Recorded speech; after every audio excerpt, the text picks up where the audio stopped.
Avançando, agora a gente vai falar sobre o Conselho Fiscal. O Conselho Fiscal é o órgão permanente de fiscalização de atuação colegiada e individual. Então, onde fica o Conselho Fiscal? Fica aqui, ó, órgão permanente, tá bom? Não se esqueçam dessa expressão. Por quê? Porque é uma expressão diferenciada dentro do Estatuto, então ela pode ser cobrada lá na sua prova, tá bom? Órgão permanente de fiscalização. O Conselho Fiscal será composto por 3 membros efetivos e respectivos suplentes. Então, nós temos aí 3 membros, tem que lembrar da quantidade de membros. Um indicado pelo Ministro de Estado da Fazenda e 2 indicados pelo Ministro de Estado de Agricultura e Pecuária, tá certo? Então, tem que ficar atento em relação a isso aí.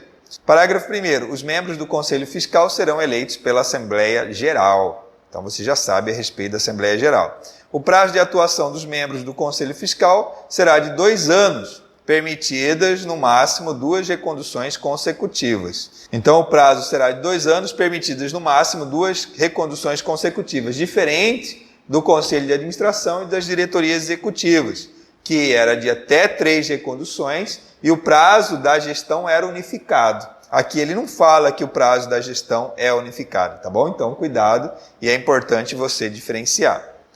No prazo a que se refere o parágrafo 2º, serão considerados os períodos anteriores de atuação ocorridos há menos de 2 anos. Então, para não ter essa contagem aí de reconduções, tem que ter esse intervalo aí. Ok? Aqui no parágrafo 4º, um ponto importante, ó. As deliberações serão tomadas pelo voto da maioria dos membros presentes e serão registradas no livro de atas, podendo ser lavradas de forma sumária. Então, é o seguinte, quantos membros nós temos dentro do Conselho Fiscal? Olha o que ele fala aqui, ó.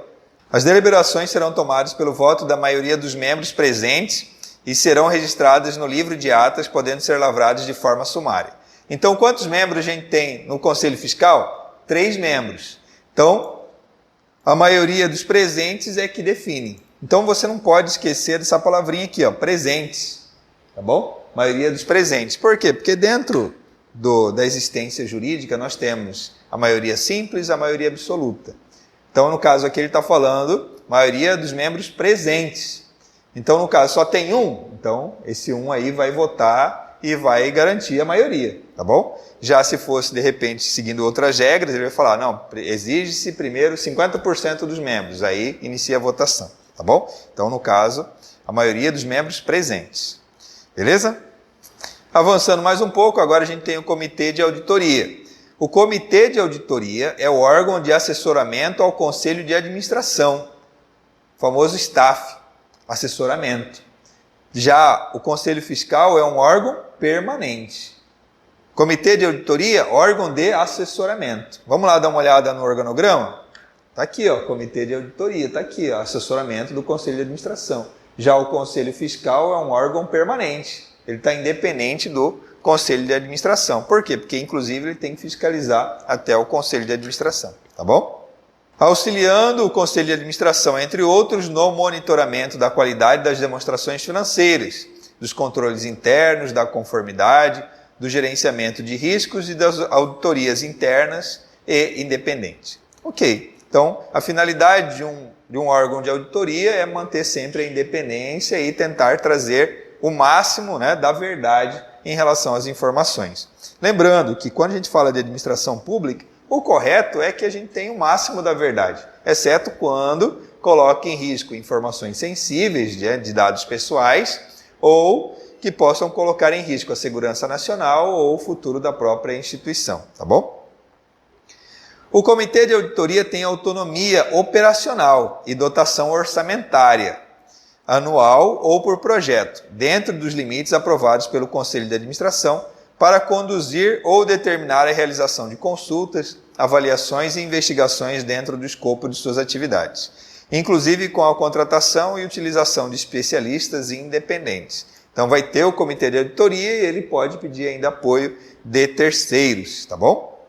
O Comitê de Auditoria Estatutário, eleito e destituído pelo Conselho de Administração, será integrado por 3 membros. Então cuidado aqui, ó. O Comitê de Auditoria Estatutária é eleito por quem? Pelo Conselho de Administração. Quando a gente estudou sobre conselho de administração, diretoria executiva, a gente aprendeu sobre a Assembleia Geral. Então tem que ficar atento aí em relação a quem faz a eleição deles. Parágrafo 2º. Os membros do comitê de auditoria devem ter conhecimento e experiência profissional em auditoria ou em contabilidade societária. Não pode colocar uma pessoa que não entende do assunto na área da auditoria. Como eu disse para vocês, na área da auditoria, a finalidade é mostrar o máximo da verdade. Só que se a pessoa não entende sobre o que ela está trabalhando, então não tem como ela descobrir, né, a falcatrua lá, entre aspas, né? Ok? Artigo 46. O comitê de auditoria deverá realizar pelo menos 2 reuniões mensais, cujas atas deverão ser encaminhadas ao Conselho de Administração e Fiscal. Então, isso é um dado importante, pelo menos 2 reuniões mensais aí do comitê de auditoria. Artigo 48. A Embrapa deverá dispor de comitê de pessoas, elegibilidade, sucessão e remuneração, que visa assessorar os acionistas e o Conselho de Administração nos processos de indicação, de avaliação, de sucessão e remuneração dos administradores, conselheiros fiscais e demais membros dos colegiados. Então, qual que é a finalidade dela? Assessorar aí, dar um apoio para verificar se eles atendem ou não os requisitos para exercer determinado cargo, tá bom?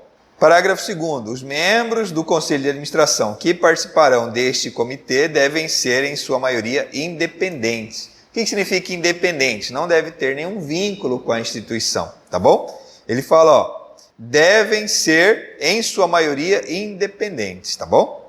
Ok, e aí quantos membros temos? Aqui no parágrafo 1º a gente vai encontrar, ó, o comitê de pessoas, elegibilidade, sucessão e remuneração será constituído por 3 membros, sendo integrantes do Conselho de Administração e do Comitê de Auditoria, sem remuneração adicional, observado o artigo 156 e 165 da Lei 6.404.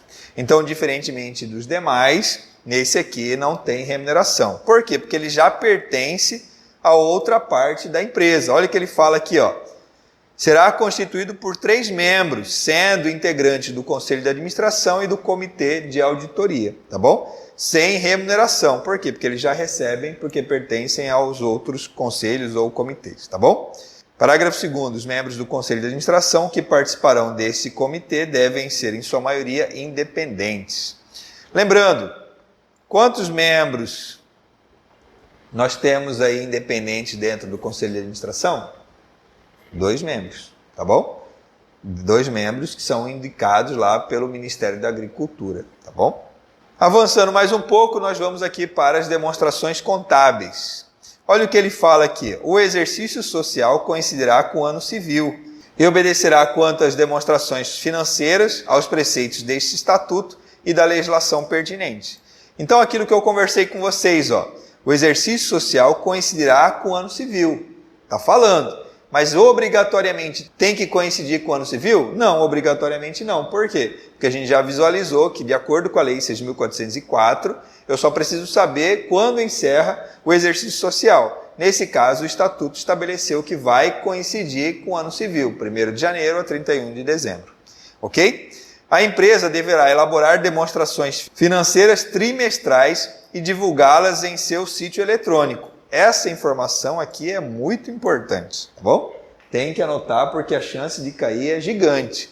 Por quê? Porque pode ser trimestral, pode ser semestral, pode ser mensal, pode ser anual. No caso ele falou, ó, deverá elaborar de forma trimestral. Então, de forma trimestral, vai ter aí as demonstrações obrigatórias. Então, aí, principalmente para quem vai fazer na área da contabilidade, tem que lembrar, balanço patrimonial, DRE, DMPL, demonstração de fluxo de caixa, demonstração de valor adicionado, dependendo da situação aí, tá bom? Para quem vai fazer ainda na área contábil ou administrativa, é muito importante ficar atento a esses percentuais aqui. Por quê? Porque esses percentuais também aparecem na Lei 6.404. E fala também da distribuição de dividendos aqui em relação a 25% do lucro líquido ajustado. Lá na Lei 6.404, ele fala, né, quando for omisso, no mínimo 50%, mas se o Estatuto falar, pode ser aí um percentual menor. No caso, é menor que 50%, tá bom? Avançando mais um pouco, nós temos aí unidades internas de governança. Artigo 53. A Embrapa terá auditoria interna, áreas de conformidade e de gestão de riscos e ouvidoria. Parágrafo único. O Conselho de Administração estabelecerá política de seleção para os titulares dessas unidades, com assessoramento do Comitê de Pessoas, Elegibilidade, Sucessão e Remuneração. Então, a Embrapa terá auditoria interna. Então, vários órgãos vão ter aí auditoria interna em relação a isso. Seção 1, da auditoria interna. A auditoria interna é vinculada diretamente ao Conselho de Administração ou por meio do Comitê de Auditoria. Ok? Então, a auditoria interna é vinculada diretamente ao Conselho de Administração ou por meio do Comitê de Auditoria. O que a gente visualizou aqui? Aqui é a auditoria interna. Vou até aumentar para ficar melhor a visualização. Então aqui, a auditoria interna é vinculada ao Conselho de Administração ou através do Comitê de Auditoria. Mas aqui a gente está visualizando que a auditoria interna é vinculada ao Conselho de Administração. Tá bom? Seguindo, ouvidoria. A ouvidoria se vincula ao Conselho de Administração, ao qual deverá se reportar diretamente. Então a gente também visualizou aqui, ouvidoria diretamente ao Conselho de Administração. A auditoria interna se vincula ao Conselho de Administração e a ouvidoria se reporta diretamente ao Conselho de Administração. Certo? Então são pontos importantes aí referente à estrutura organizacional da Embrapa. E para a gente finalizar os nossos estudos referente ao Estatuto, a gente entra aí no último capítulo, referente a pessoal. Olha o que ele diz aqui, Os empregados estarão sujeitos ao regime jurídico da CLT, Consolidação das Leis do Trabalho. Então, sempre deixei bem claro para vocês isso. O que significa na prática? Que quem é aprovado no concurso da Embrapa não adquire estabilidade. Por quê? Porque na CLT não existe a estabilidade permanente. Existe uma certa estabilidade jurídica, mas não é a estabilidade permanente aquela que o servidor estatutário possui, tá bom? Que é aquele que realiza concurso em regra para a administração direta ou para a parte da indireta. Olha o que ele fala. Os empregados estarão sujeitos à CLT, à legislação complementar e aos regulamentos internos da empresa. Ok? Parágrafo 1º. A admissão de empregados será realizada mediante prévia aprovação em concurso público de provas ou de provas de títulos. Então, vocês estão realizando concurso de provas e, ao mesmo tempo, também concurso de provas e provas de títulos. Então, tem alguns cargos que é só concurso de provas e outros cargos do concurso da Embrapa que são concurso de provas e provas de títulos. Tá bom? Nós temos essa situação. Então, você vai realizar um concurso, só que você será um empregado público e não um servidor público. Servidor público adquire estabilidade, empregado público não adquire estabilidade. Parágrafo 2º. Os requisitos para o provimento de cargos, exercício de funções e respectivos salários serão fixados em plano de cargos e salários e plano de funções. Parágrafo 3º. Os cargos em comissão de livre nomeação e exoneração, aprovados pelo Conselho de Administração nos termos do artigo 29 deste Estatuto Social, serão submetidos, nos termos de lei, à aprovação da Secretaria de Coordenação e Governança das Empresas Estatais, que fixará também o limite de seu quantitativo. Certo, pessoal? Então, a gente aprofundou sobre as principais partes aí em relação ao Estatuto da Embrapa, falando sobre a organização da entidade e também sobre as regras da diretoria executiva, do Conselho de Administração, Conselho Fiscal. E agora também a gente finalizou aí falando um pouquinho aí sobre a forma de contratação dos empregados públicos. Espero que vocês tenham gostado aí da nossa aula de Estatuto e desejo para vocês aí uma excelente prova. Valeu, até mais!